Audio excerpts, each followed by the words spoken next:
y hacemos el corte del tubo para retirar el filtro antiguo. Entonces aquí está el filtro y hacemos el otro corte acá para retirar completamente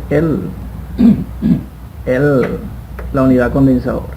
Ok, entonces cuando estemos haciendo un trabajo aparte del que, o sea, vamos a estar soldando acá para hacer el servicio de barrido, hay que tapar esta tubería acá, taparla para evitar que se contamine con algún elemento que pudiera caerle. Entonces lo tapamos y lo dejamos ahí mientras trabajamos con la unidad condensadora.